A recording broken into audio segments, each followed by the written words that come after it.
Media మిత్రులందరికీ హృదయపూర్వక నమస్కారం. ఇటీవల తిరుపతి పట్టణంలో భూమన కరుణాకర్ రెడ్డి అతని కుమారుడు అనుచరులు ఒక దళిత యువకుడిపై కర్రలతో లాఠీలతో విరుచుకుపడ్డారు. ఒక గదిలో బంధించి నిస్సహాయుణ్ణి చేసి చితకబాదారు. రక్తం కారేలాగా చావబాదారు. వైసీపీ పార్టీ అధికారంలో ఉన్న 5 ఏళ్ళు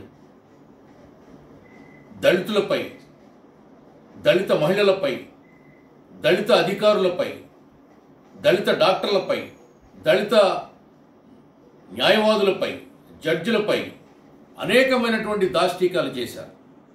జామకాయ కోశాడని అనపర్తిలో ఉరిదీసి చంపారు. మందుల రేటు పెంచారని ప్రశ్నిస్తే ఓంప్రకాష్ అనేవాడిని పొంగనూరులో ఉరిదీసి చంపారు. డాక్టర్ సుధాకర్ని మాస్క్ అడిగితే నడి రోడ్డు మీద రెక్కలు విరిచి కట్టి ఆటోలో వేసుకెళ్ళి పిచ్చోని చేసి చంపారు. అలాగే మరో మహిళా డాక్టర్ని అనేకమైనటువంటి దాడులు, దాదాపు 2000 పైచిలుకు దాడులు వైసీపీ హయాంలో రాష్ట్రంలో నమోదయ్యాయి. ఆ కేసులకు ఈ రోజు వరకు విచారణ లేదు, ఎఫ్ఐఆర్ లేదు, శిక్షలు లేవు. కనీసం దళితులకు ఇచ్చే ఆ పారితోషికం కూడా ఈనాటికి జగన్మోహన్ రెడ్డి ఇవ్వలేదు. ఎకరం భూమి ఇస్తానన్నాడు, వాళ్ళని జైల్లో పెడతానన్నాడు, ఇంట్లో ఉద్యోగం ఇస్తానన్నాడు, రకరకాలుగా మాయమాటలు చెప్పాడు తప్ప ఏ ఒక్క బాధితుడికి కూడా న్యాయం జరగలేదు జగన్మోహన్ రెడ్డి హయాంలో దళితులకి అని చెప్పి ఈ సందర్భంగా తెలియజేస్తూ, వాళ్ళు అధికారంలో ఉన్న 5 ఏళ్ళు దళిత దాడుల్ని యథేచ్ఛగా నిర్వహించి దళితుల్ని అనగదొక్కి ఇప్పుడు పవర్ పోయిన 14 నెలలు కూడా అదే మదంతో వాళ్ళు చెలరేగిపోతున్నారు.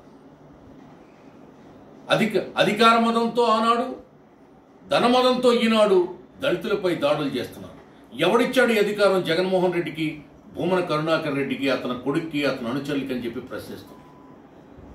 మీకు దళితుల ఓట్లు కావాలి, దళితులంటే మీకు ఓటు బ్యాంకుగా మీకు మారాలి, కానీ వాళ్ళు మీకు బానిసల్లాగా, మీ ఇంటి కుక్కల్లాగా పడి ఉండాలా? ఏం తప్పు చేశాడని ఆ దళిత యువకుడిని తిరుపతిలో ఆ విధంగా కొట్టారు. తిరుపతి పట్టణం అంటే ఆధ్యాత్మిక కేంద్రంగా ప్రపంచంలో దానికి ఒక బ్రాండ్ ఉంది. ఆ బ్రాండ్ను చెడగొడుతూ ఏమిటి రౌడీయిజం, ఏమిటి గూండాయిజం, ఏంటి దారుణం అని చెప్పి భూమన కరుణాకర్ రెడ్డిని ప్రశ్నిస్తున్నాను. నువ్వెంతో నీతి కవులు చెప్తావు కదా, సుమతి శతకం చెప్తావు కదా, తిరుపతిలో గోవులు చచ్చిపోయి అంటావు, గగ్గోలు పెడతావు, తిరుపతి కొండ మీద అక్రమాలు జరుగుతున్నాయంటావు. ఏం చేశారు అసలు మీరు? రాజశేఖర రెడ్డి పరిపాలించిన 6 సంవత్సరాలు కానీ, జగన్మోహన్ రెడ్డి పరిపాలించినటువంటి 5 సంవత్సరాలు కానీ దళితుల కోసం ఒక్క పథకం పెట్టిన పాపాన్ని మీరు పోలేదు.